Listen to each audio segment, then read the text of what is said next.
Hey everybody, welcome to XSZ Chat. I'm Serge. I'm Rob. I'm Gen Z. I am Gen X. And today we are going over the Halo 2 anniversary terminals. So Yes, finally.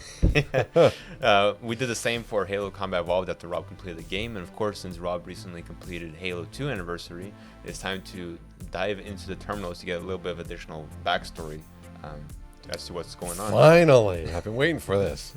Yeah, and so it was a lot of fun. I think Halo 2 Anniversary has like some of the best terminals. Out of like all the different terminals, it has some of the best because it goes into like the most history behind the Covenant, which I think you'll really enjoy. And also, it kind of goes more into the past of the Arbiter himself. As you know, as you were playing like Halo 2 Anniversary, you got to experience him quite a bit, but you didn't get to see a lot of his military career prior to becoming the Arbiter. Back when he was like that commander who had all this prestige, right? And it was of course, the one in charge of the forces who were guarding the ring, the first Halo ring that you destroyed. And so the terminals do actually show a little bit more of his backstory. And you might not pick up on if I don't tell you, so that's why I'm mentioning it now, is that I think they refer to him as Thel Vadami, which was like his original name. He's also known as Thel Vadam, but in this case, I think they'll refer to him as Thel Vadami. So that's basically when you hear that is referring to the Arbiter before he was Arbiter, obviously. A lot of these terminals, they take place before all the gameplay that you just went through. So, Okay. Yeah. So it's a lot of backstory that leads up to where I started playing the game. Well, some of it takes place simultaneously. Oh, okay. So like it's happening at the same time. In a sense. Yeah, they did a really good job with Halo 1. Watching these clips with you afterwards, it made a lot more sense. It filled in a lot of blanks, but also gave me some questions too. Remember, I was really interested in the Forerunners, and that stayed in my mind. And so when I played Halo 2, it all came to light, and figured out what happened with the Forerunners and the history with all that. So yeah. So I'm assuming they acted the Halo ring. Yeah, right. Yeah, I think Sparky said they like had 25,000 simulations. They didn't have 25,000 stimulations. They had several trillion simulations. Simulations. Pardon me. And but one time was an actual. Yeah, one actual. Yeah, and so all the simulations basically were to collect data on what would happen. Yeah. But the actual. I don't know if it was like 1.3 trillion simulated and one actual, he said, or something along those lines. So. Oh, it was even more than 25,000. Okay. Oh, way more. Okay. It's 25,000 light years around where the Halo light explodes, and all sentient life in a 25,000 light year radius. Yeah, I'm not sure what the exact radius was, but yeah, there's a certain radius to it, of course. But sorry, details. Yeah, but in terms of the grave mine, yes, it was 1.2. I think it was 1.3 trillion simulated. Wow. Basically, quite a lot. Of course, they had a lot of time, and it's a machine, so you can just keep simulating over and over. Yeah. And one actual, which was when we got fired. Yeah. So with that being said, are you ready to dive into the terminals? I'm ready to dive in. I will not go down rabbit holes. All right. I'm really interested in this, so yes, let's play it. All right, let's jump in. So first terminal is called ONI File Target Profile. Do you know what ONI is? So ONI stands for Office of Naval Intelligence. They're like their own like special group, special branch. And they're known for doing a lot of shady stuff throughout the Halo series. But they're basically like, they do a lot of like advanced like military research and whatnot. And like, since they're naval intelligence, they have like all the spies and whatnot. So they're a very like well-funded section. But with that being said, so target profile, based off that title, you can probably tell it's going into some information they have behind a specific target. And this is from the UNSC's perspective, right? So, I mean, by UNSC, I mean like behind humanity's perspective, not the Covenant. So, ready to jump in? Yeah, this is a Earth organization. Yeah. Yeah.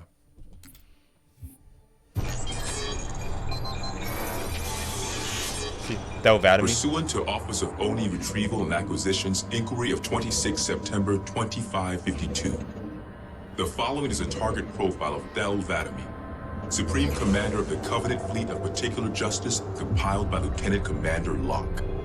First confirmed contact with Vadami came in 2535 on an unofficial human colony known as the Rubble. After-action reports from civilians, as well as Spartan Units 006, 111, and 120, suggest that Vadami was at that point a relatively minor functionary of the Prophet of Regret. Spartan 006 engaged Vladimir in combat on the run. Both parties survived the encounter.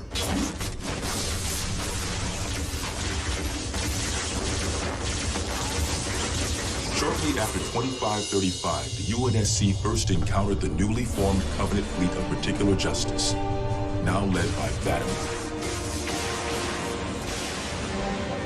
About 22 years later. See all the Review of early engagements with this fleet show that it quickly grew in size from 5 to nearly 60 ships, as Vladimir cut a path through many Look at the special effects here. Oni Section 3 made multiple attempts to anticipate or even track Vladim's movements, at the cost of a number of operative flies. Vladimir eluded all such efforts, and he continued his unpredictable and devastating campaign. See, they ambushed the attacking human ships. Vladimir also stands out from other Covenant commanders in the frequency in which he takes a personal role in ground assaults.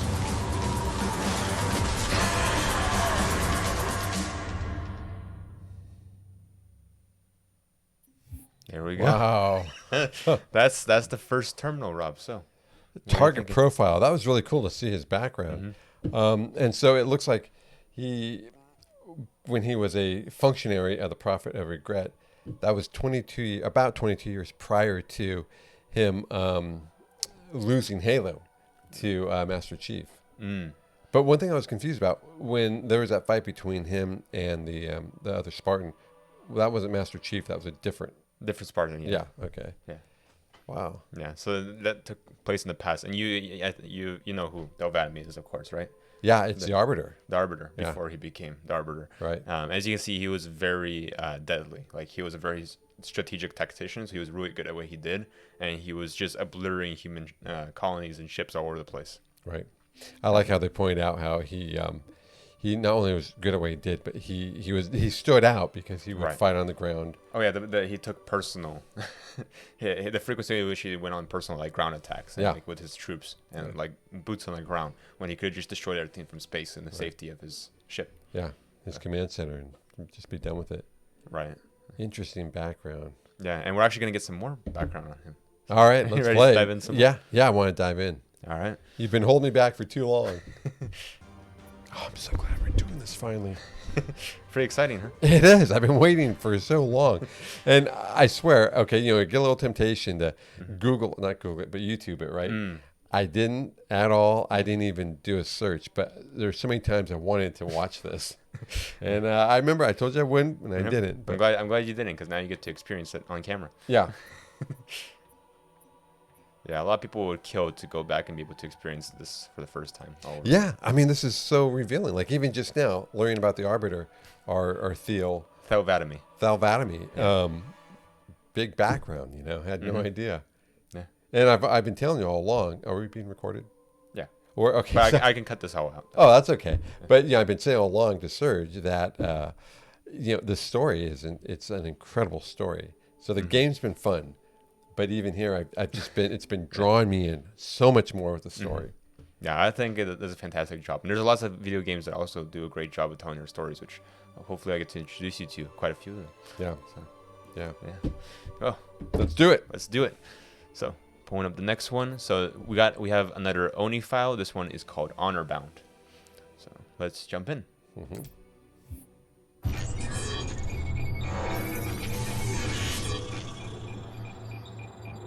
Oh, another one on him. Yep. Camber was a major manufacturing center for UNSC fleet materials with a population of 5.6 million. After discovering Camber's location, Vladimir penetrated the early warning perimeter without alerting UNSC forces and began his ground and orbital attacks before most of the planet knew they were in danger. Wow. He was While really 17 good. of his ships bombed key defensive positions, Vladimir led a group of elites in a personal assault on UNSC System HQ. One of the first units to engage Vladimir was the 3rd Battalion Reserves, who were so unprepared for the arrival of the Covenant forces that Vladimir found them unarmed and defenseless. See, they weren't even suited up yet.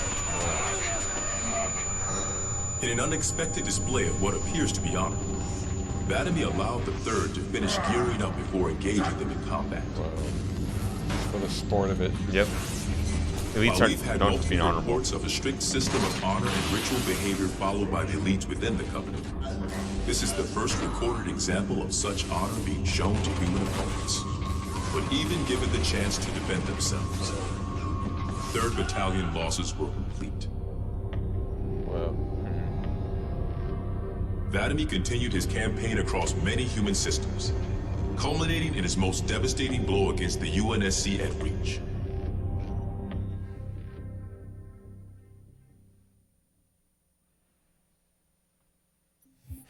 So, Wow.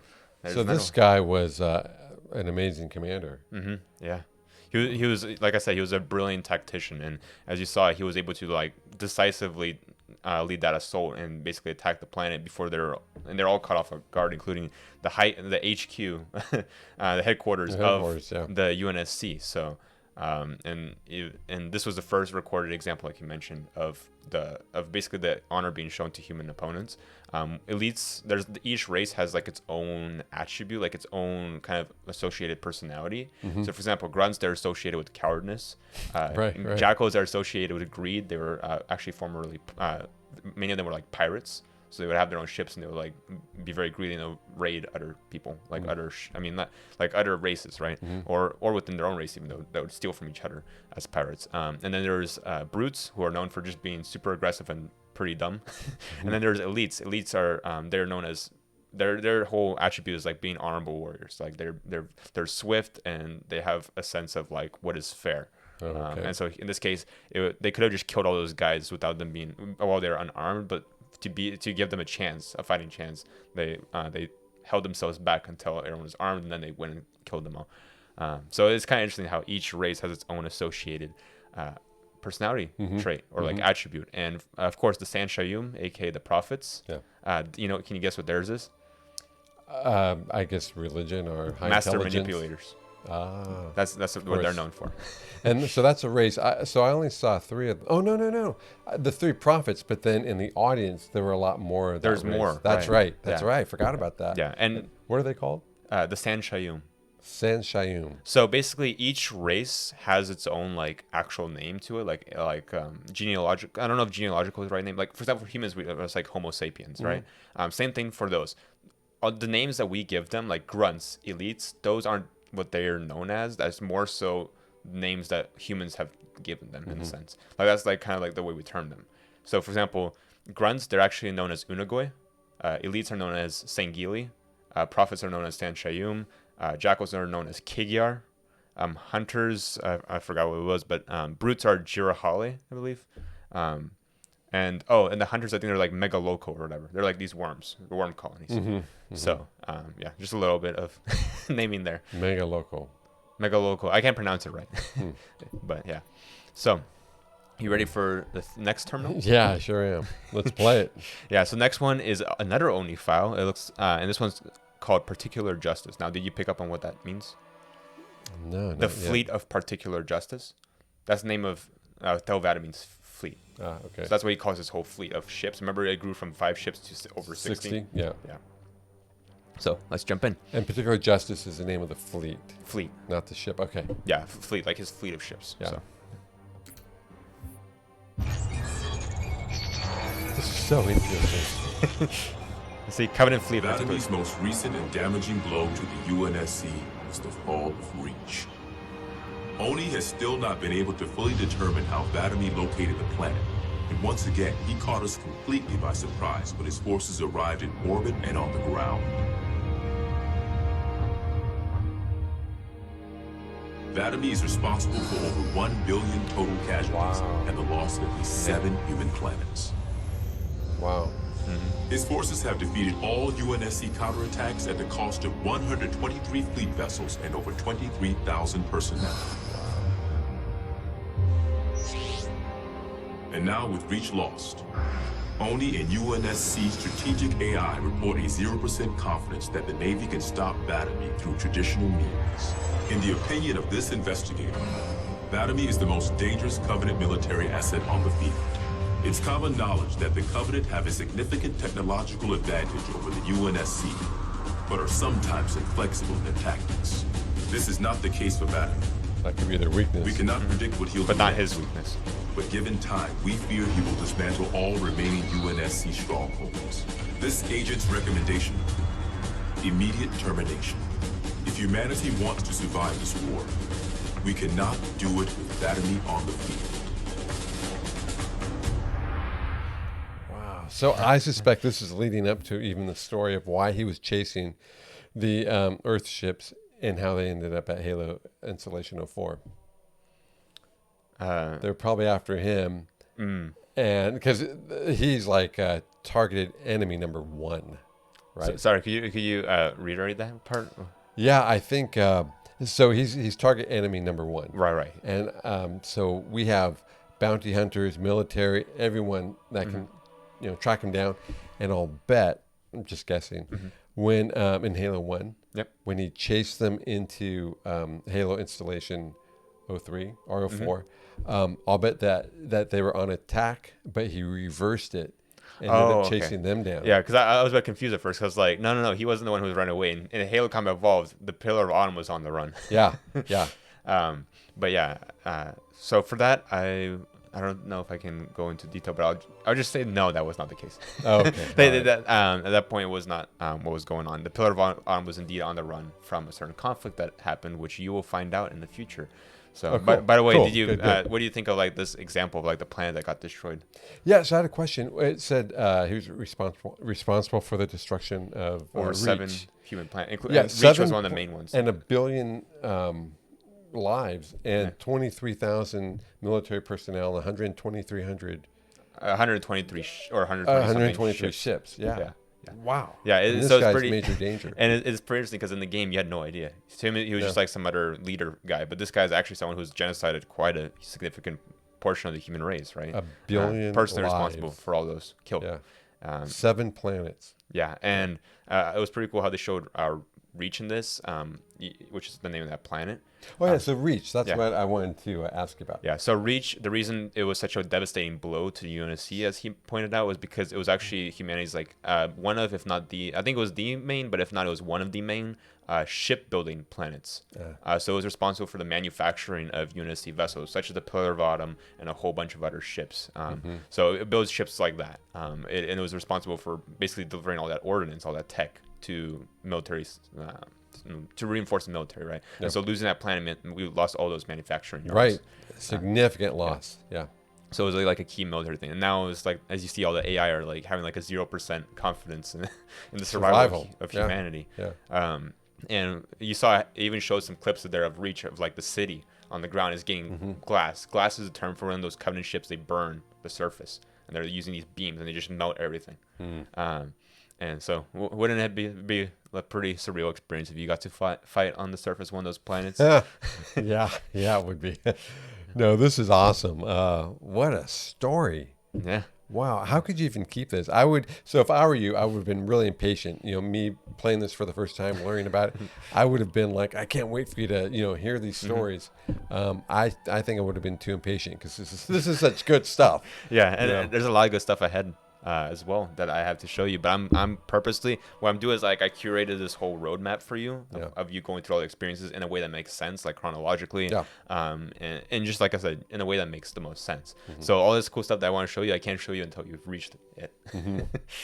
Well, let's keep marching on. Yeah. All right, we're on to the 4th terminal. This one is a monitor report, and it's called Heresy Indeed. Quick question. So before we were seeing Oni files. Oni files. Oni files. Yep. Office of Naval Intelligence. Where's the monitor report come from? Is it also an Earth generated report or? So I'm not too familiar with the names of the terminals themselves. But knowing the terminals, but knowing the contents of some of these terminals, I'm assuming this is referring to the monitor. Sparky. Okay, got it. So got it. I think we're gonna get Sparky's perspective on this. You ready? Yeah. All right, here we go. This is gonna be an exciting one as well.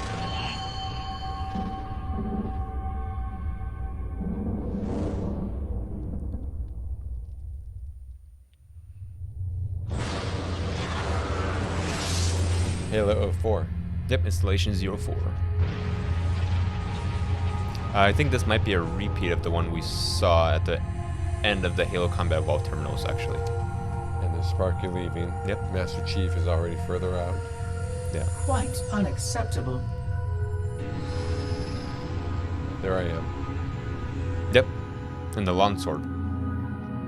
Good eye. This is when he detected the station.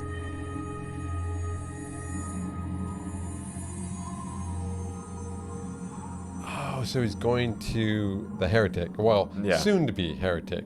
Heretic leader. Glorious day. The prophets will be pleased that we Oh, have this was slightly rescued different. the Oracle from the humans' violation of the Holy Temple. Why do you keep calling it a temple? My installation was a weapon, and one which we needed very, very badly. But Oracle, I do not understand. We were told the rings are salvation, a gateway to paradise. Told? By whom? Anyone who told you that is a fool, or quite mad. That installation was a beautiful tool, designed to destroy everything the Flood might feed on. Everything? Oh, quite everything. And if even one Flood spore survived the destruction of my ring, Communications. Shut down all lines to the fleet. We will not notify the prophets of our discovery until I hear everything this Oracle has to say. I will gladly share what I am permitted, but we have little time. What has been unleashed here could destroy everything you have ever known. On that, Oracle, we are in agreement. Wow.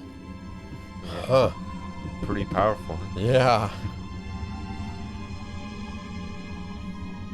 The story unfolds. Yeah. You're starting to see the behind the scenes. Yeah. Yeah. So? So Sparky comes and reveals himself. They think he's the Oracle. And Right. Sparky is essentially saying, there's no temple. This thing was a weapon. Yeah. And it would destroy everything that you've known. Wow. Yeah, and he said on that Oracle we are in agreement that this will destroy everything.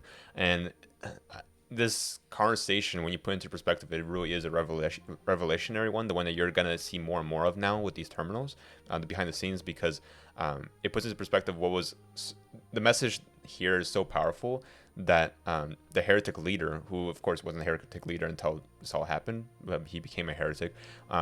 His race, which was the elites, the Sangili, they believed in this whole like the rings and bringing salvation for like generations, right? And so it's so much, it's like a religion for them. And so to imagine that there's this religion that's been foundational to your race for generations. Yeah. And so imagine this revelation that's so shocking that it's basically shaken up your entire core belief system, enough to go back on everything that your ancestors have died for, including the ones that they have taken an oath. Because remember, one of the cutscenes in Halo 2 Anniversary, all the elites, when they join the Covenant, they take an oath that even to their dying breath, they swear to uphold the Covenant on the blood of their sons and fathers. Yes, I remember him saying, on the blood of our sons and fathers. Yeah.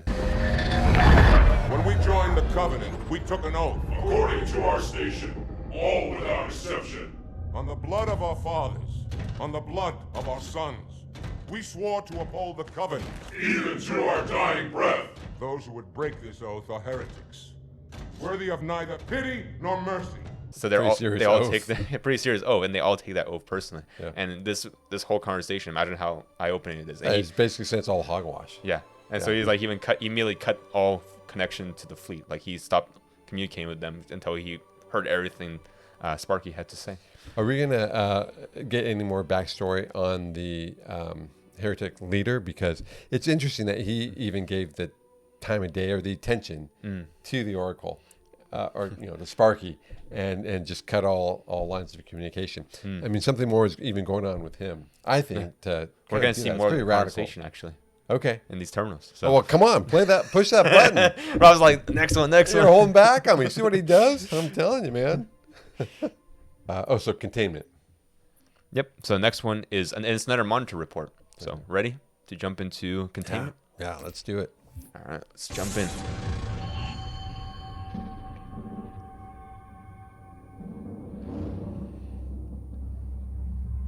Your actions do not make sense. Proper protocol for a flood outbreak is to establish immediate infection reporting. Communications must be maintained with all local forces in order to track any spread of the parasite. There are no local forces, Oracle. For now, all you have is me. But I tracked multiple ships in orbit, including some remaining human presence. In light of the danger posed by the Flood, surely you can set aside this disagreement with the humans. No! Anything still alive in orbit is our enemy. The humans have very good cause to kill us on sight, and the knowledge you've shared with me casts doubt on the entire purpose of our covenant. If any of our ships remain above us, they are not the help you seek. But why would they not provide assistance? Because of this talk of prophecies and journeys? I learned a small amount about your covenant before that reclaimer blew up my installation, but my understanding is incomplete. The AI I encountered on board one of your ships was less than forthcoming. What you need to know, Oracle, is that thousands of years ago, at the founding of our great covenant, a bargain was struck between the prophets and the elites. A bargain which I fear will be the end of us. And that's prophetic. That's really prophetic. Yeah. Wow. So he's already putting stuff together here. Yeah. He's making all these connections. Yep. And that all it's like one of those things where all the pieces are in front of you, but you never put them together until the right person comes along and mentions it to you. Yeah. And so like the Oracle came along, and now he's taking all these pieces and he's gonna start. Yeah, putting it it's together. like a scattered puzzle, and then you realize, oh my gosh, this is a puzzle, and you put it together, and you see the picture. Yeah. Wow. Yeah. Pretty powerful, huh? So one quick question on this. He said to Sparky, the humans have all reason to kill us on sight. Yep. And is that just because of everything they did to the humans, or is there more to that story? Right. Okay. Well, everything they did to certainly humans. Revenge and getting back to them. Yeah, and in general, the human covenant war has been going on for some time now. They're each other's mortal enemies at this point. Because like I think there's like a policy for humans that they're not supposed to take covenant prisoner. So that means they have to kill all covenant on sight. And vice versa, it's pretty rare for the covenant to take prisoners as well. Though they do it sometimes, as you saw with Johnson. I remember and had Miranda. to breaks them out.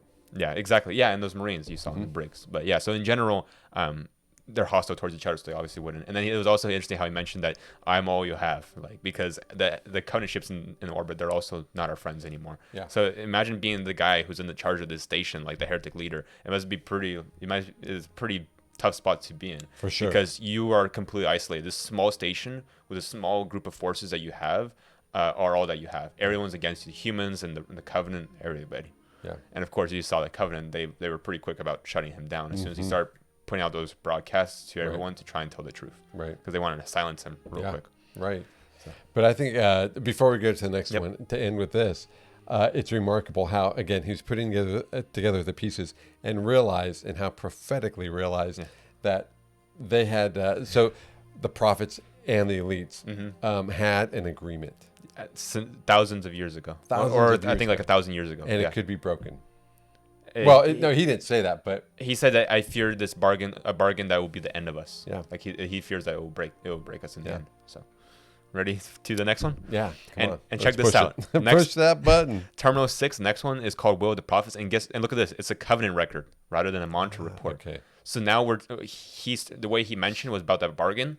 It's now going to dive into the history, and so this is a covenant record from the Holy City. Okay. So we're going to see some history of the covenant. And we'll learn more specifically about that bargain. I'm guessing so, yeah. Okay. It says Will of the Prophets. So at the very least, we'll learn more. Yeah. Ready? Let's see. Let's jump in.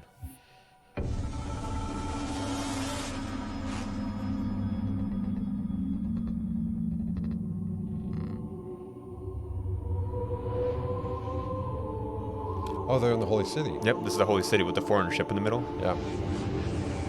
It's not them, it's someone else.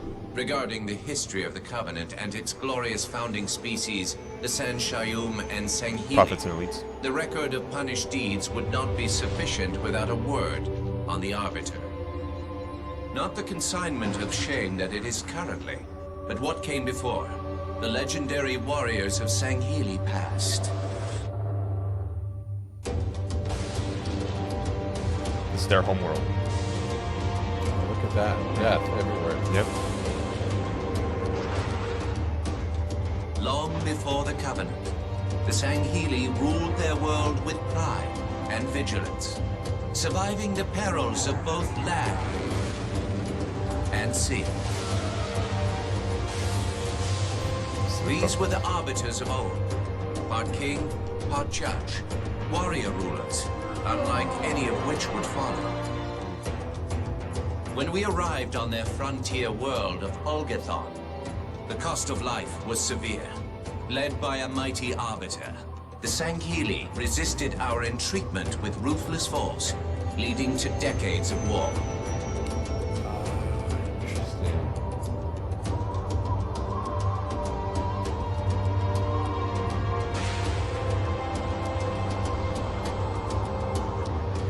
We would eventually triumph, of course. And when we did, we would not ignore the mantle of the Arbiter. Like all things, we would bend the Sanghili to our own ends. Master manipulator. The Arbiters would become the very will of the Prophets. Wow. Oh, wow. So they were in battle for decades, and of course they had this history. And sometimes people, don't let history go. Decades ago, you fought and killed my great grandfather, and we could be friends now. But I'm gonna always remember that, and eventually it might come back and resurface, which is what we saw in the game in Halo 2. Right. Yeah. Huh. Yeah. Though the prophets were the first to betray the elites in this case. Yeah. But yeah, so it's pretty interesting. You get to see the beginnings. One quick question. Yep. All right. So with the prophets, they're known as master manipulators. Right. Okay. So they fought for decades, and so the prophets actually won their race. They won that war. Yeah, or at least it came to agreement that it would end, and that the elites would serve alongside them or underneath them in a sense. Okay. At the end there, you saw how they were, how the elites were like basically kneeling down in front of them. Yeah. As you saw the elites, they were like good warriors and whatnot. But as you could see in that one low scene, the prophets, they had much more advanced technology. You saw how they had all that like fancy tech, like they're all dressed up fancy and everything, versus the elites, they're much more almost medieval like they had like that plain armor and like blades that they're using. They seem more advanced. Yeah, but sure. even though the elites were less advanced, they still put up quite a fight, because you saw the prophets, they revealed this like one cloak. They like pulled back the cloak and they saw a bunch of their dead bodies. Yeah, like a bunch of like chopped off heads of their fellow prophets. Not prophets, but their fellow San Shayum race that got slaughtered. So yeah. Oh, wow. Really cool. Really cool. Ready to jump back? Yeah, let's keep playing this. So for the next one, Terminal 7, it's another monitor report. So we're going back to the conversation to Sparky. Yeah, between Sparky and the heretic leader, and this one's called Unequal Union.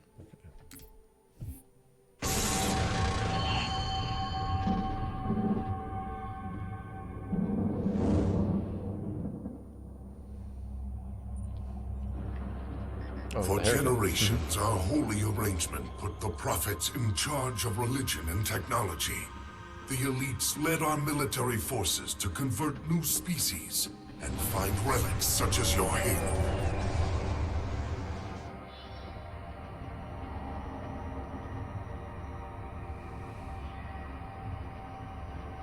And these relics you sought, the San Shayum, your prophets, told you that they would lead you on this great journey? Yes. Transcendence, eternal life. Their promises were endless. We gave up our old ways to follow the Prophet's lead on the great journey. Gave up all of our history. All of our traditions. Not all of your traditions, it seems. This Arbiter you mentioned, hasn't that always been a position of power for your species? Power? It was long ago. An Arbiter was once the pinnacle of our people, leader of the clans, and master of the battlefield.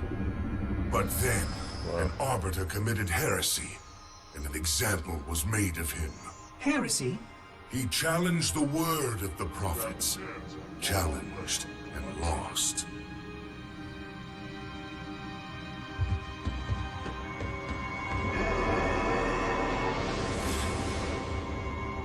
So the title of Arbiter became a badge of shame for our most spectacularly failed warriors. Yes. They were accomplished manipulators. Back before the firing of the array. I see at least that hasn't changed. Manipulators? What? And before? Before when? I will explain later.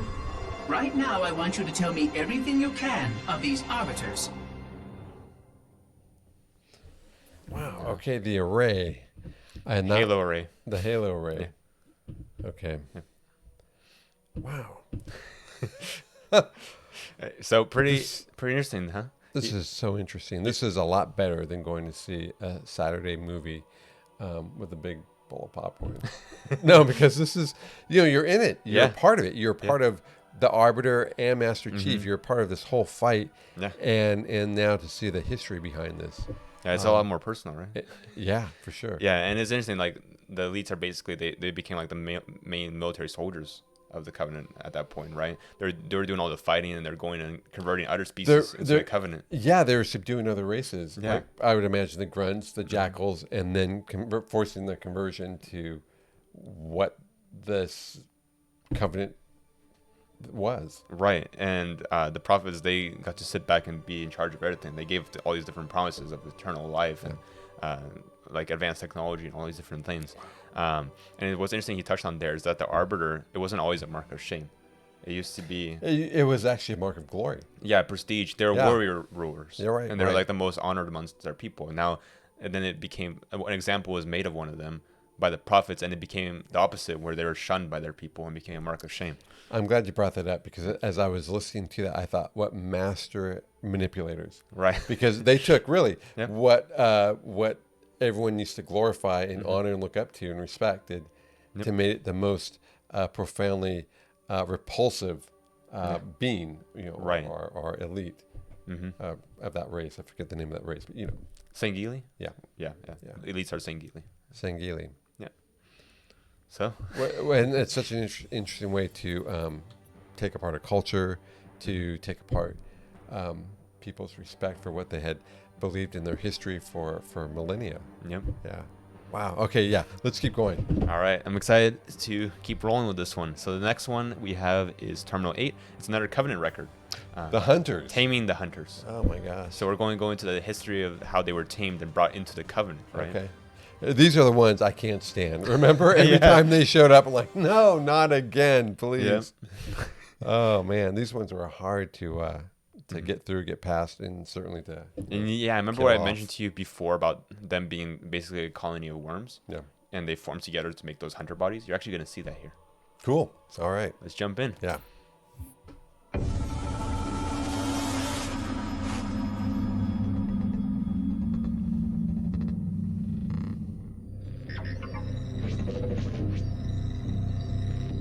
Our holy city was not always as it is, nor was the Covenant.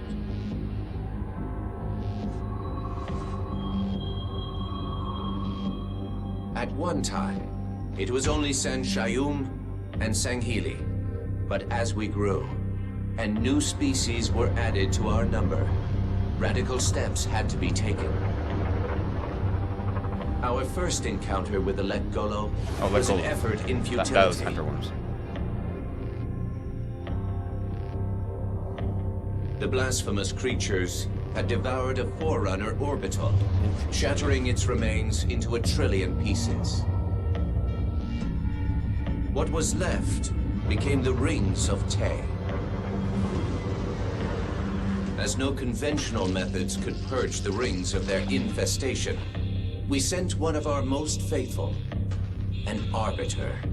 For a full year, this Arbiter ventured across the surface of one of their moons, learning both their strengths and their weaknesses.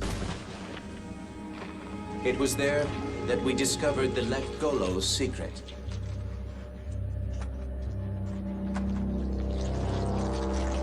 Although some of their kind rightly bore the blame for the orbital's desecration, others had only devoured around the Forerunner materials.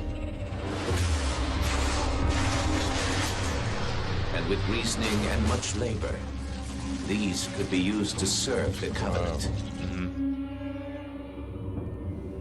And by these means, The great Arbiter had given us one of our most sought-after treasures. Access to innumerable processing pathways of the mighty Forerunner Dreadnought, and to the many secrets it held.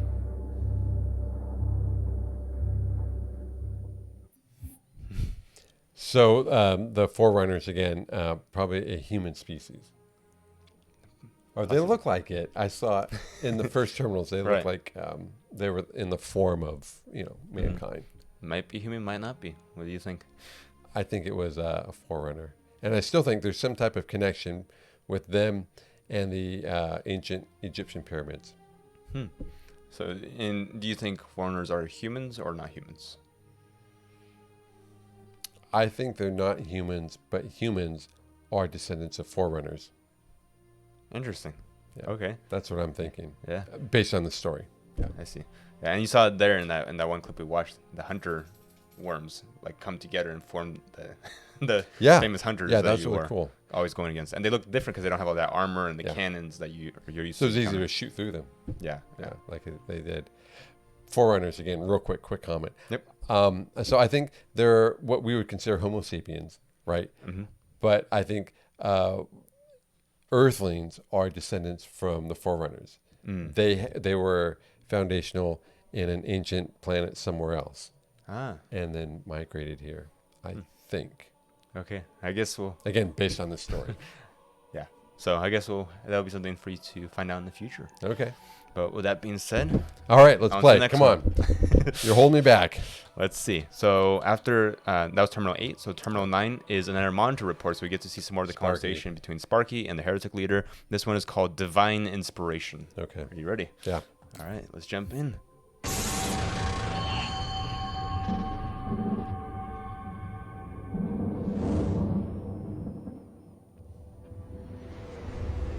It is most unusual that in all the exploits of these Arbiters, you never mention their role in choosing their missions of redemption.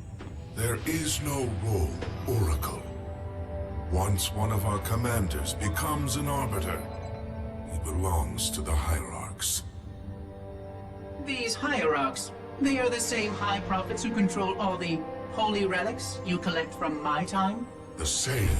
And they use these relics to build your new weapons and bring you the word of your gods? It has always been so. Interesting. Am I a holy relic? I do not understand. Because I am certainly not a god. I am a tool, as is this mining platform you stand upon, as was the installation that once orbited the planet. The Forerunner's technology is lasting and indeed quite powerful, but I'm quite certain they would have told me if I was infused with some kind of divine power. I suspect some of your prophets may have been quite aware of how much divine inspiration tools such as myself could provide. And you never questioned these proclamations. Even your mightiest warriors, these Arbiters, never questioned? Questioning was what brought shame to the word Arbiter long ago, Oracle. Right. How disappointing. I fear now that there are many questions we should have been asking for a long, long time. I would be more than happy to answer any such questions, but I have a few more for you. Continue your tale of these Arbiters. What was that last statement? I have a few more questions for you. Yep. But continue your tales of these Arbiters. Okay. What about the statement? Okay. No, I'm just running it through my mind. Mm-hmm. Yeah, it just sounded pretty profound, especially the end on Right. that. Yeah. Wow. This is good stuff. I like how I was laying it out for the heretic leader, like this, and you didn't question any of this stuff that was going on. Yeah, it was almost kind of like we would say, what were you thinking? You know? Yeah. But it's interesting about like that whole aspect, like manipulation, that the prophets, they had this such a strong stigma become associated with the arbiter just for with the word arbiter just for the act of questioning their word, like their divine word, that they made it so that now that everyone's afraid to kind of even ask those kind of questions and even think twice that there's something wrong with that. And so because of that, they're able to subdue and take control of the situation for centuries. Yeah. So pretty powerful. It's really powerful, but powerful in terms of how they manipulated whole species, right? And then as a result of that, ended up resulting in a billion human lives killed, lost, and that was 7 planets, and that was one. That was one commander. Yeah. Theo again. What's his name? Thelbadamy. Thelbadamy. Yeah. AKA the Arbiter. Wow. Yeah. Yeah. Ready? Yeah. Let's play. On. So like he's so of course the monitor said AKA Sparky has said I have a few more questions for you. So it looks like we're going to be diving into some more history of the Covenant. Okay. So. Oh, Covenant record. I see. Covenant record. Yep. And this is talking about the Unggoy rebellion. Now, do you remember who were the Unggoy? Unggoy are the jackals, right? No, those are Kigyar. Oh, so Unggoy are the grunts. Grunts. Yeah. Okay. The Grunt Rebellion. You're gonna learn about. All right. Ready? Yeah. Let's play it. All right. Let's jump in.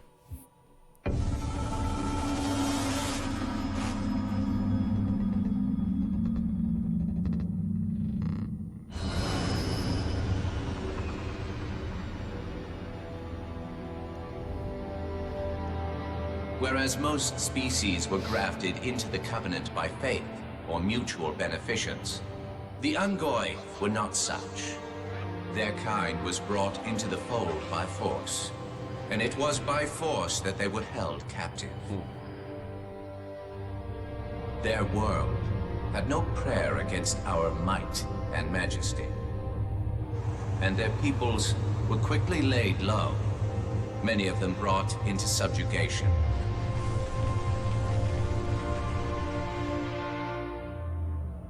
Yet while some species would perish under such pressure, others rise to the occasion, taking arms if need be, fighting back. Such it was for the Unggoy when their feud with the Kigyar led to rebellion. Grunts and jackals hate each other. An effort by the Kigyar to sterilize the Unggoy population was met with stiff resistance, and for a time, the Holy City was thrown into chaos. Once fully provoked, the Unggoy were merciless in their violence, lashing out at all species. Their large numbers and their tenacious volatility made them a suitable challenge, even for the elites. And yet again, we turned to an arbiter.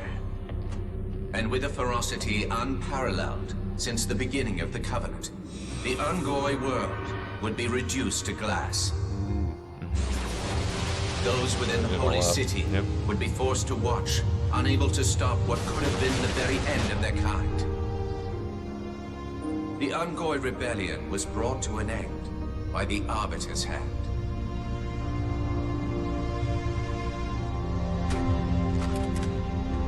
Their world was not completely lost, and those who survived within high charity found some measure of mercy. They had proven their worth in combat, and would now serve alongside the Sangheili in battle.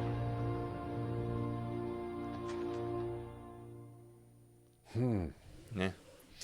So I find that interesting because at the end we find when there's a great rebellion in the Holy City, the grunts teamed up with the elites, and yet it was the elites who orchestrated the destruction of their planet and their people. Yeah. They're glassing up their homeworld. Yeah, burning it up. Yeah, but really, I mean, all the races were involved in fighting the grunts. They're rebelling against everyone in the Holy City. Yeah, I mean, the ones that the grunts hated the most were the jackals, aka the Kigyar. As you saw there, the Kigyar, the jackals, they tried to sterilize their homeworld by like putting these little vials of like poisonous gas and killing a bunch of them. Yeah. And the ones in the Holy City, High Charity, the one that's in space, they were forced to watch as their world was getting burned and all their people were getting killed. Yeah. And they can do a thing about it. So. Yeah, what's interesting is I think before this rebellion occurred, they were treated like very terribly as their ranks in the Covenant. They're basically treated as cannon fodder, and they were just thrown into like combat and just like basically sent to their deaths most of the time.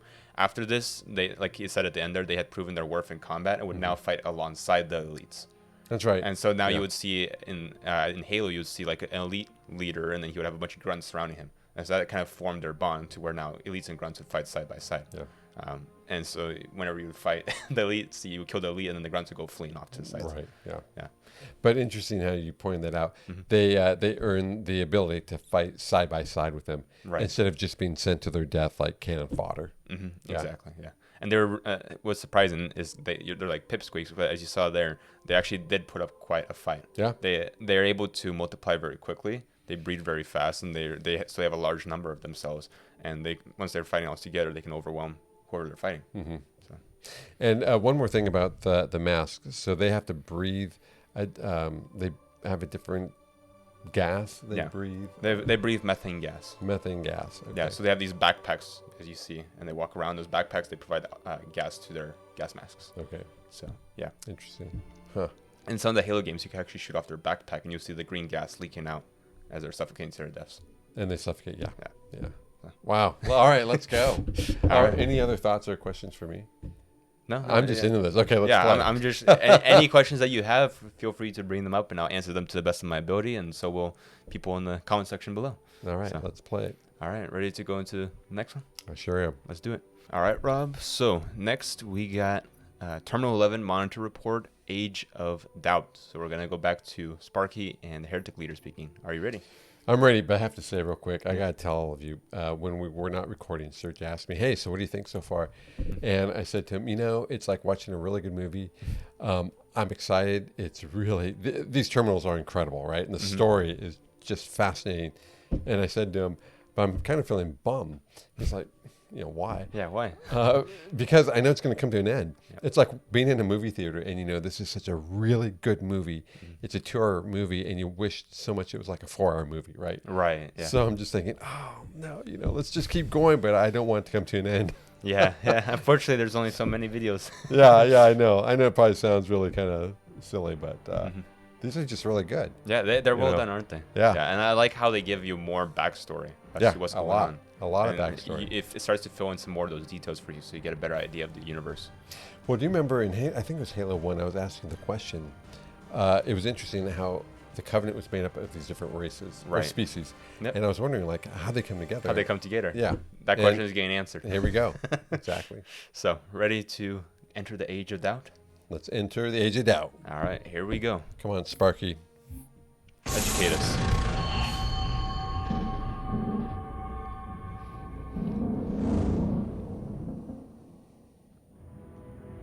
I'm starting to fear that you're not very smart. Mind your tongue, Oracle. Oh, I mean no offense. I'm not talking about you. I'm talking about your species. How long have these prophets been anointing arbiters? Since the fall of Falchavami, the first disgraced arbiter, roughly 400 years ago. We'll get to see that, by the way. Incredible! And in all this time, it never occurred to you how convenient it was that your prophets were able to find a powerful, capable leader among your people, who happened to suddenly commit a terrible blasphemy every time the power structure of your covenant was threatened. I do not understand. You do little to dissuade my fears. Then teach me. Looking back at the record of the arbiters you discussed, was it not surprising to anyone that those chosen to become arbiter were more than simple warriors? How so? Each of them had significant political influence among your people. In some cases, that influence was already being used to question the decisions of your hierarchs. In fact, that very questioning often gave rise to the charges of heresy that so neatly removed the challenger from the hierarch's concern. And once they were branded arbiter, they promptly and quite cheerfully ran to meet their deaths. all our lives we look down at the path, put our feet where the prophets tell us.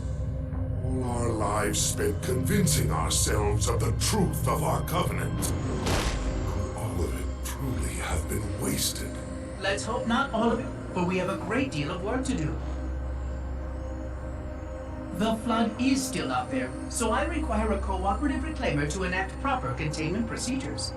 But your covenant keep trying to kill all the reclaimers I can find.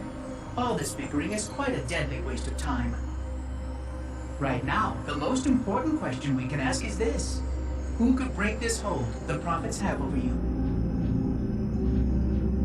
Interesting question. Oh, the flood. They're on that station. Okay, so why were they on that station? Were they being contained on that station to be released? Or maybe they made it from the Halo. Ah, right. Okay, from the explosion. Yeah, but it's pretty interesting there, the conversation that is being had between Sparky and the heretic leader. About I like how he laid it out with like how neatly this whole system that was put in place removed any challenges that the prophets faced.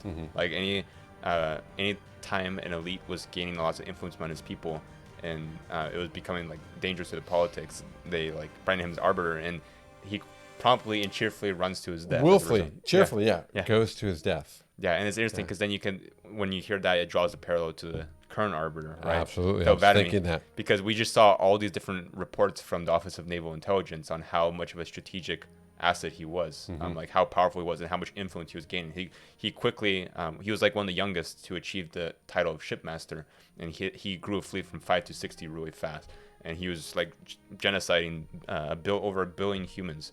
Right. And so he was gaining lots of political influence and loved by his people. And so when we see him being branded the arbiter as a result of him being failing to protect Halo, one of the first Halos we encountered, right?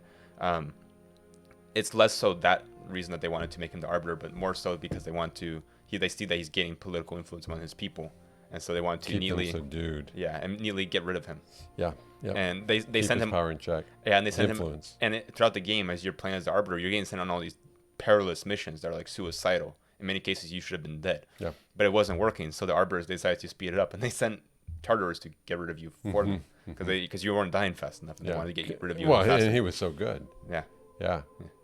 Wow. And then even he said something like, "I'm not even worthy of."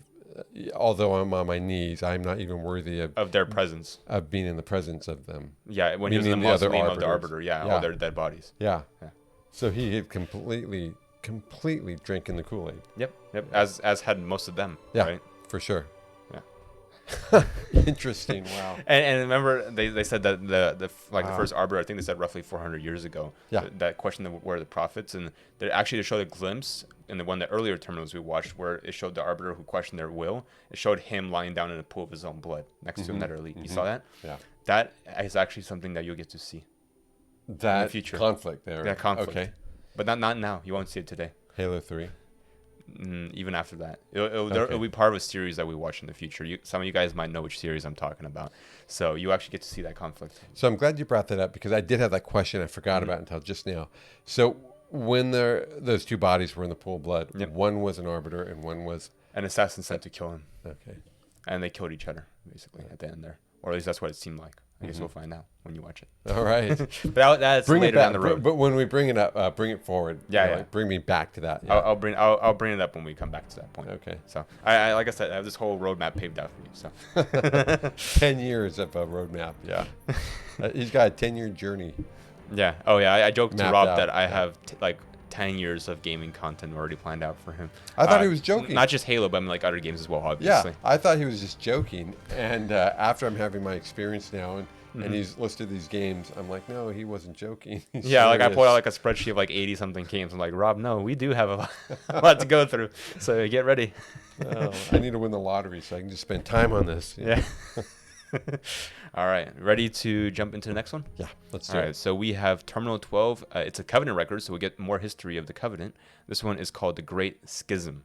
Now, do you remember what this is referring to?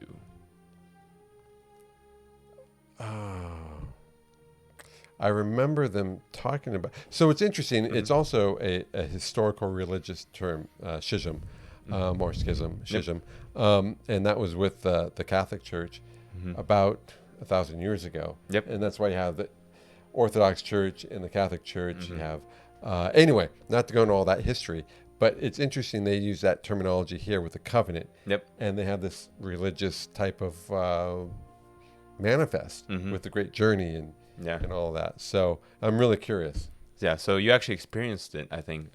I'm guessing what this is referring to was in the game when you were playing. There was when the Covenant fell apart. The schism occurred, and the elites and the grunts went to one side, right, as well as the hunters, and then the jackals and the brutes and the prophets went to the other. So the Covenant that had formed its structure for centuries silently split. So. Right. Okay. Yeah. Let's see this. All right. Let's jump in.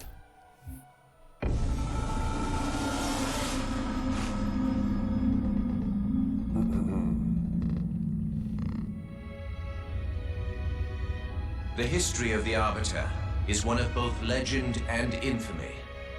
Their name has been corrupted by great shame, though the contemporary is perhaps the most confounding of all. Thel Vadami was born of noble blood, the legendary House of Vada. His family's renown demanded great expectations for his military career, and he would meet them all.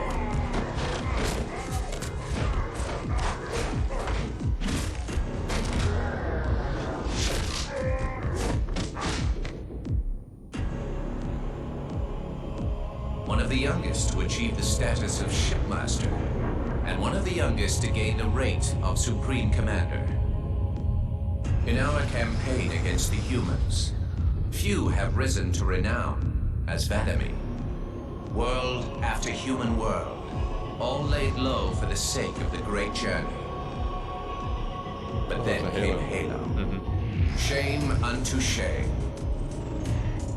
He failed his greatest charge, and the sacred ring was desecrated.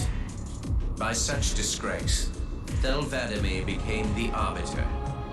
As a mere scribe, I do not challenge the word of the hierarchs, but I would be remiss not to voice concern.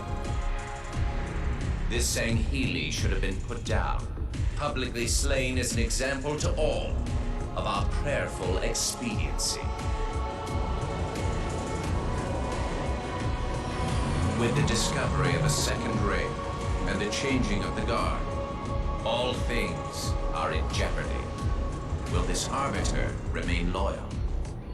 Oh, yeah. Or will he stand with his people as they are abolished by our newfound might? I would never openly challenge the divine proclamations of a hierarch, but this Arbiter is a risk I would not have tolerated. And I now fear the days of the Covenant are numbered. What a way to end it. Yeah. He now fears the day of this covenant are now numbered. Yeah. And that was the prophet of truth speaking. No. This guy, he's been speaking on all the covenant records, right? He's a mere scribe. Oh. The prophet, the main three prophets you saw, truth, regret, mercy, they were referred to as the hierarchs of the covenant. That's why he kept reiterating there as he was saying, I would not have done this. I would not have done this. That's right. He kept saying, every time he would say that, I do not challenge the word of the hierarchs. I do not challenge the word of the hierarchs. I'm just a mere scribe. So he's... Or even, okay, he identified himself. Yeah. Okay. He even said it in the terminal there. And the reason he's saying that, he's reiterating that is because he doesn't want to challenge their words, because you saw what happens to those who challenge the word of the prophets. And as a scribe, he got to see the whole thing holistically. Yeah. He's like, this one's kind of like a historian in a sense, because he's keeping all these records of the covenant. Ooh, I got to watch this one again. Yeah. Okay. Yeah. So as you saw, this actually, he was right in a sense. This was foreshadowing the fact that the Arbiter would, in fact, side with his people as the covenant fell apart, and the Arbiter is really deadly, and he's gonna be responsible for fighting. The days of the covenant are numbered. Yeah. The Great Schism. It just it was divided. Yeah.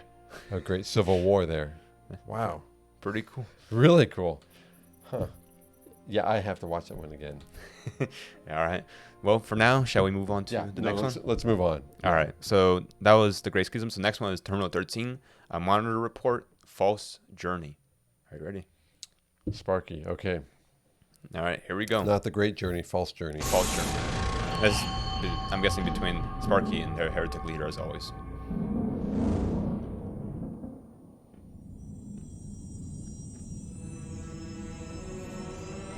The only one I would trust with this information is probably dead right now.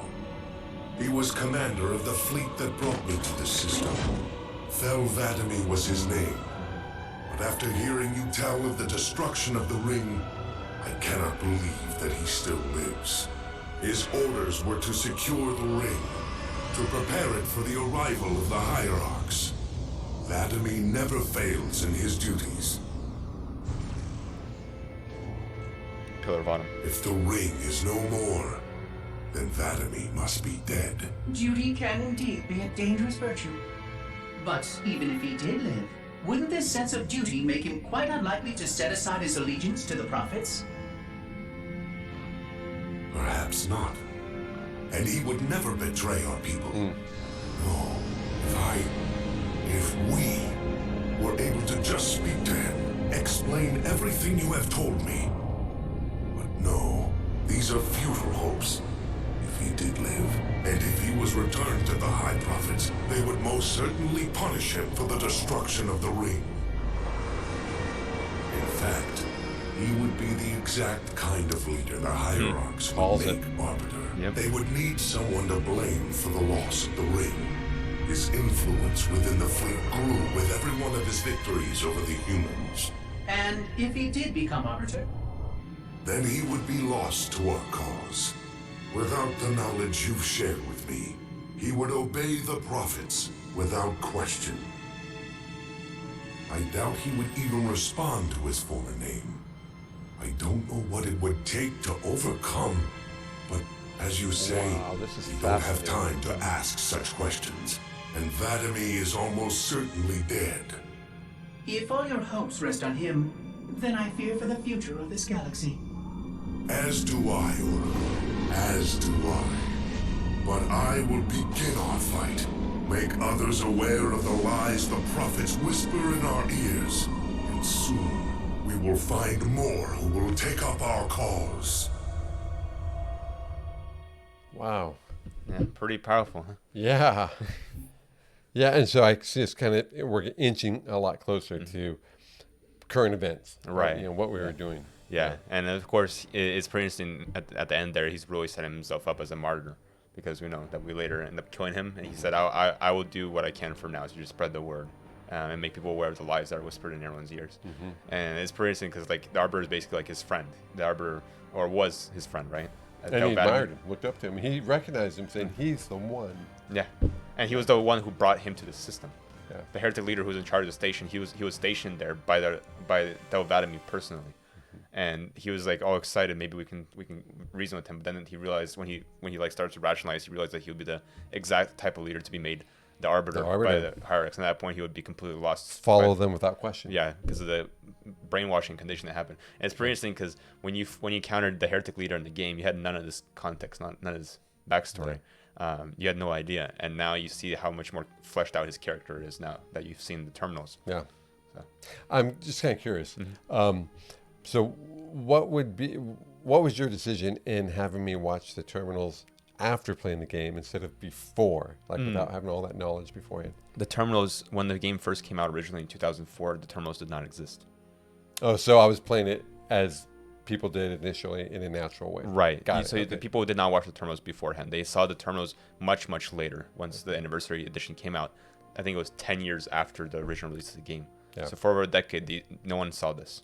You know, it's more fun watching it afterwards anyway, because it's like these big surprises. Yeah, exactly. Are just kind of being unveiled. It's kind of like Star Wars, where even though the prequels chronologically come before the original movies, you want to watch the original movies first, then the prequels. And so much more than the original ones makes sense when you see the prequels. Yeah, interesting.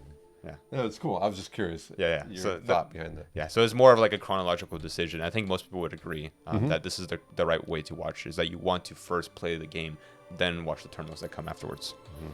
So with that being said, are you ready for the next one? Yeah. So we have Terminal 14, Beholden. Are you ready? Beholden. All right. All right. Let's jump in.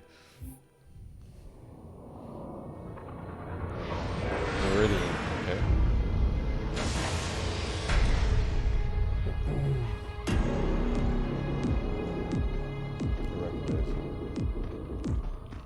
You recognize him? Yeah, he's the white elite.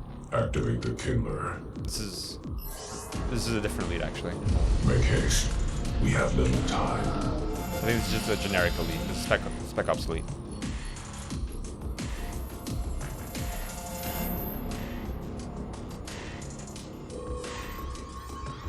It has been found, Commander. Very well. Mark the coordinates and proceed with caution. Or maybe you're right. I'm not sure. Let us know in the comments below if that is the Spec Ops commander. The one you're talking about, the one with the missing jaws? Right. Gotcha. And to think, it has been under their noses all this time. Humans are foul animals. They lack the intellect and the purity to discern the ways of gods. Prepare the luminary for retrieval. The Hierarch will reward us for our devotion.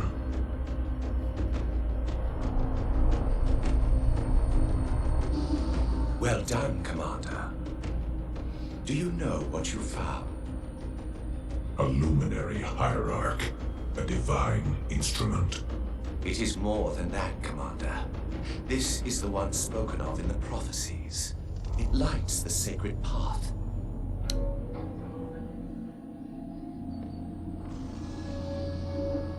Stewards, good news, I pray. It was not easy, Blessed One. The luminary was not forthcoming with the holy words, but our hope proved true.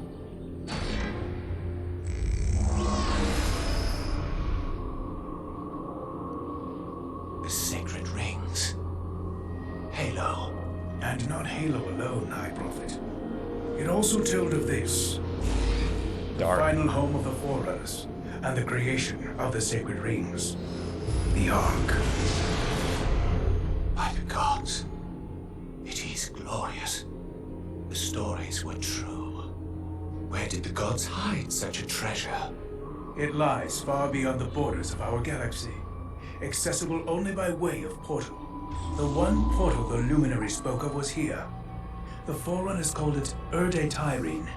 Our calling is clear. Yep, We must you got go it. there at once. We will take the ships in our command and go to this world immediately. This Erde Tyrene. Take heed, brothers. Your work signals the culmination of our Covenant's holy quest. Hold fast. The great journey is at hand. Okay, quick question. I should know this, but I have to ask. Was that the prophet of regret? Yes. Okay. It was. And so he's going to Earth. Yep. Yeah. So that makes sense on why he ended up there. Yeah. At first, it showed us a view of Meridian, which was a human colony, and do you notice that the elites, they after that colony was attacked by the Covenant, those elites, the pair of elites and the Jackal, they went there and they discovered hidden underground that foreigner artifact, the Luminary. And they even said to think that it was right underneath their noses the entire time, referring to the humans that were there. And so they retrieved that artifact, and after the other the other Stan Shayum, they're not prophets, but like delegates of the prophets. After they probed it, they finally got it to tell them the location. It showed a map. Yeah, it showed them the 7 different R6 different halos. It shows different halos, yeah, and it showed the Ark. And remember the Ark, the significance of the Ark? It's the gateway to the Great Journey. So basically, it's like the main place, and also builds the Halo rings. And at the end of Halo 2, when you completed Halo 2, remember all the rings after the failed activation of one of the rings, all the other rings went into standby to be remote activated. Right. And the Arbiter asks, where can it be remote activated from? And Sparkly says, oh, why the Ark, of course. The Ark, of course, yeah. So that's the place from which you can remote activate all the Halo rings. And so that's why they're going to the Ark, which is located on Earth. Yeah. No, the Ark isn't on Earth. So the Ark is so far outside the galaxy, the only way you can reach it is through a portal. Oh, the Earth is the portal to the Ark. The portal is on Earth. The portal is on Earth, but it's a portal to the Ark. Right, Erde Tyrus. And they're like, let's go to this Erde Tyrus place. I don't know if I'm pronouncing it right. But so basically, they had no clue that Earth was humanity's homeworld. Because remember, we're playing from the perspective of Master Chief. We overhear Cortana talking about, like, why would she was like all bewildered. Like, why would the enemy have such bad intel about why would the Covenant have such bad intel about their enemy's homeworld? And like, why did they come here with such a light fleet? They didn't know. They thought they were going just to the portal. Yep. Yeah, and so the prophet of regret here, as soon as he found out this, he didn't tell the other prophets of truth and mercy. He wanted it for himself. Yeah. So he's like, we must go there immediately, right now, because he just found like the holy, like divine beyond. Like he's gonna propel himself into glory for being the one to get there first. Right. And so he just like blasted it, and he just went like jumped the gun early. Yeah. And later we overhear as the Master Chief, as Cortana intercepted their communications back and forth. The other prophets, they're like angry at him, right? And the prophet of truth, in fact, didn't want to give him any mercy. And the reason for it is because not just because he jumped the gun and went to Earth early, but because they probably sensed that he did so for a nefarious reason. Right. So he was trying for his own self-glory. He was trying to undercut the other two, but in the end, he got screwed. Yeah. Fascinating. And so the portal is located on Earth. And so the portal is probably the Egyptian pyramids or other ancient pyramids on Earth. Something. You will see. Or it's the Antarctica. Let's see. I'm really curious now. We got to find out. The Thing style. Yeah. But I liked how they found this what do you call it? The artifact. The luminary. A luminary. Yeah. But it showed really a map of the galaxy. Well, it showed the locations of those different artifacts. Yeah. I just saw, as a map, you saw the halos and the different planets. And Meridian then was where they found it. Meridian. The luminary. The luminary. Yeah. And Meridian was a human planet. Human colony. Yeah. Colony. Okay. Yeah. So. Yeah, let's play. Let's continue. See. So now don't even tell me. We're down to our last one, Rob. Come on. Are you ready for the very final terminal? Hopefully it's a long one. All right, let's play. I wish. I feel like most of these are a bit short, unfortunately, but they have such high production value, and that makes sense. Yeah. So, are you ready for the final terminal 15 called Unyielding? I can't wait, man. Push that button before I do. Here we go. Roger that, Chief. We'll meet you at the rendezvous point when we're done here. Blue 2 out. John should be here, too. They'd listen to him. Somebody needs to be getting work done while we deal with the red tape. What do you think they want from us? It's naval intelligence, Linda. They want us to tell them everything's gonna be okay. Hate to disappoint.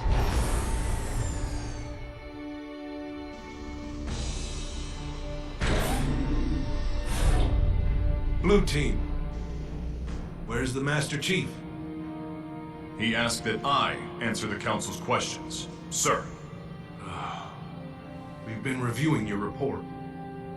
You found a Covenant command and control station. It says here they were amassing an invasion fleet of more than 500 ships. The station was sufficiently disabled, but the threat is still out there. I have the report, but for the record of this council, what was this fleet's intended target, Spartan?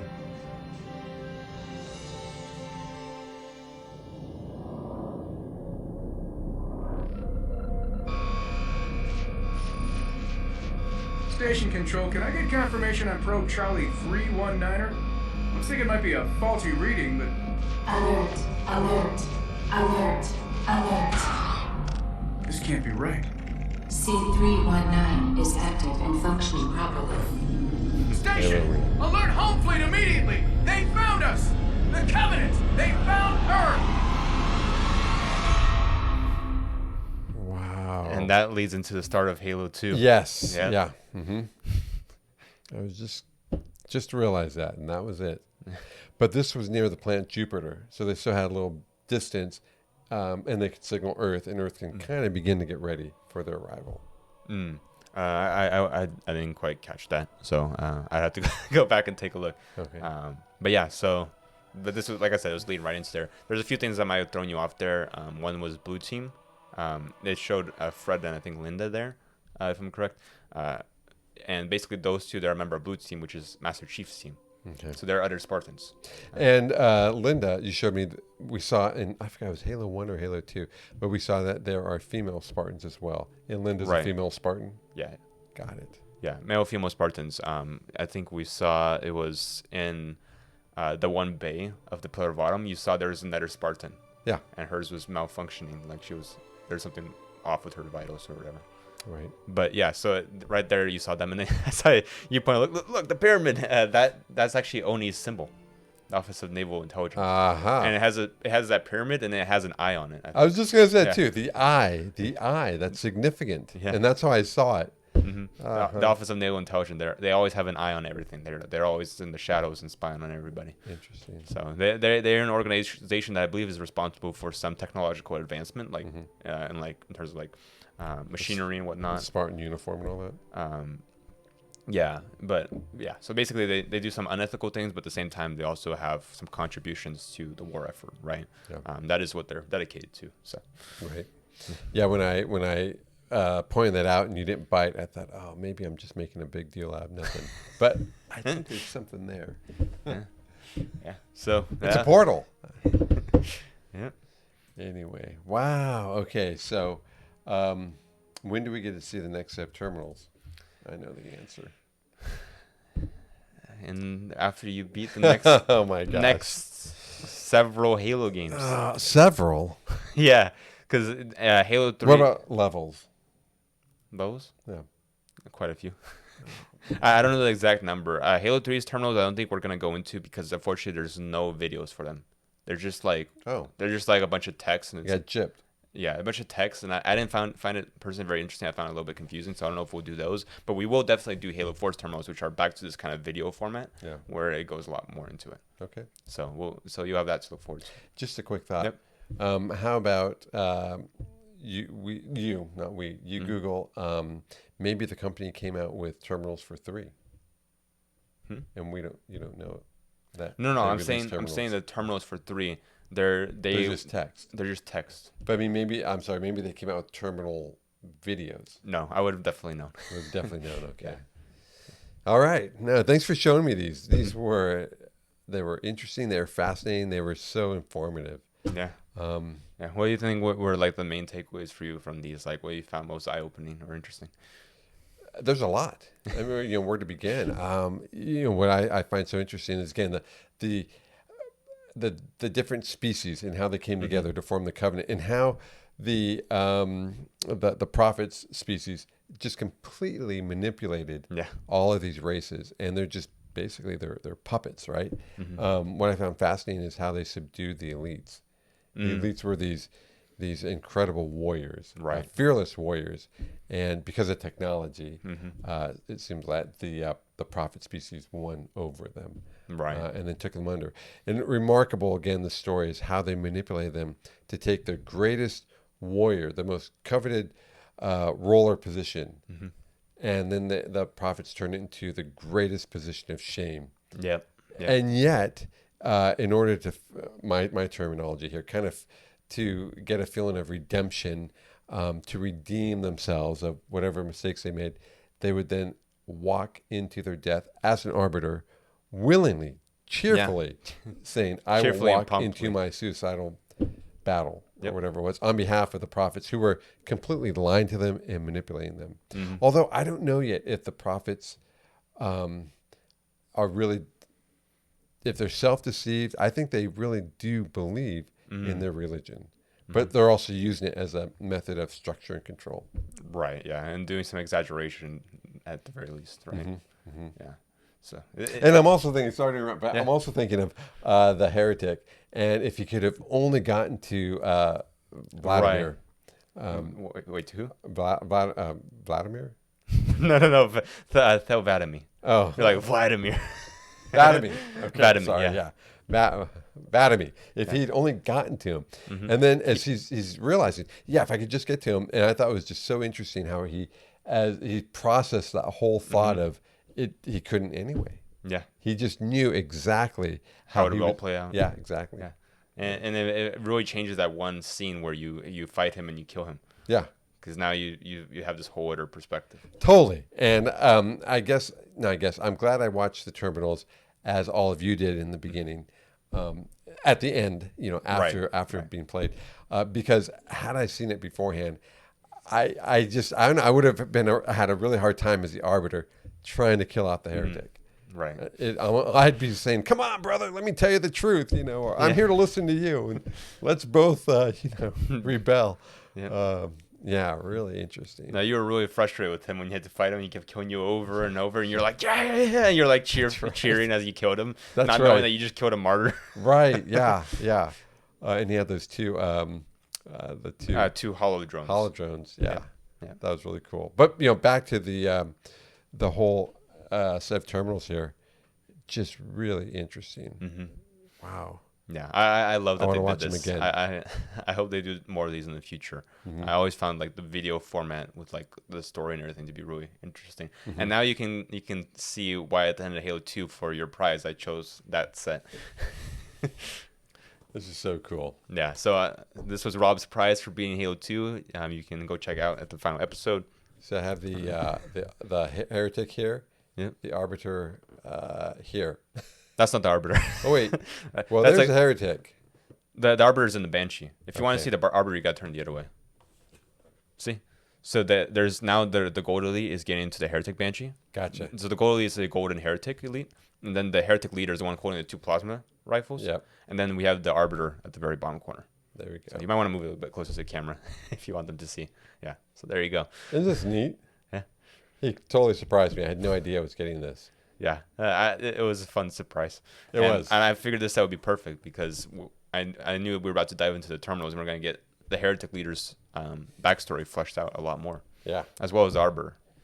Proudly displayed on my studio table here.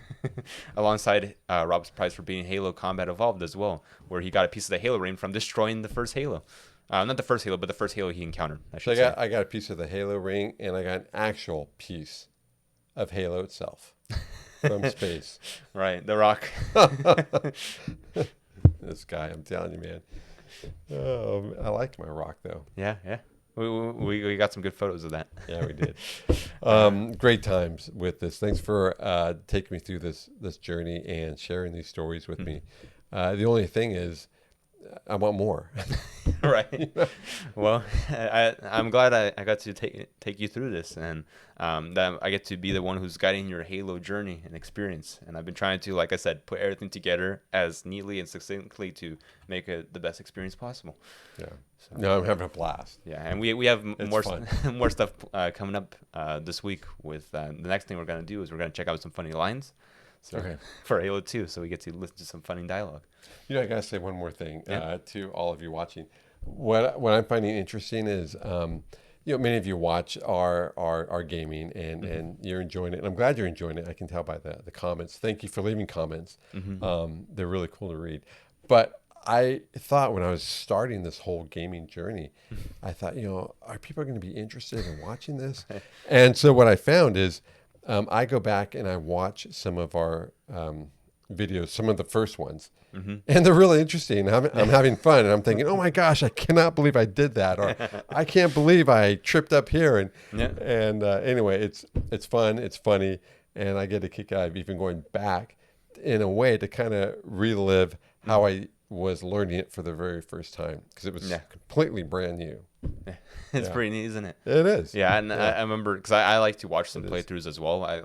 Myself, I would like watch people play through this game as well as other games and react to things for the first time. So to me, it was like, this is awesome that I get to have you go through this experience as well. And I remember you actually telling me, like, do people really watch this? I know. Yeah, I did. You were like in disbelief, like, this is like a 2-hour-long video. Who's gonna watch this? And I'm like, I mean, probably people like me who really want to see it through someone else's perspective for the first time and relive it through their eyes. Yeah, and I'm having such a good time with this. When I've watched some of our very early videos, right, I've enjoyed it because it's allowed me, even though that was just not that long ago, to kind of relive it. Yeah, and you can see the progression too. Yeah, and I'm still, I think, pretty new to it. I mean, I'm still learning a lot, and there's so much I'm just so behind on, but I'm getting there. I'm making progress. I'm still waiting for him to bring out the joystick, though. The joystick? Yeah.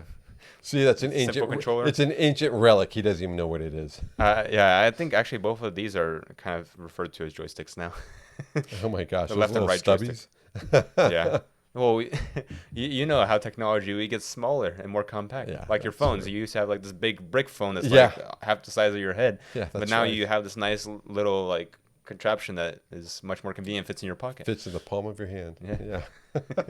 So with that being said, we hope you guys enjoyed this video. We enjoyed going through all the terminals, and of course, this week we have some more Halo content planned out, and Rob will soon be starting Halo 3 for the first time. All right. We'll continue the fight. And finish the fight. We'll continue. Bring it to Earth. Yeah. I think. Yeah. I guess we'll find out. All right. With that being said, take care. Have a great week, everyone. You'll see us soon. All right. See you guys.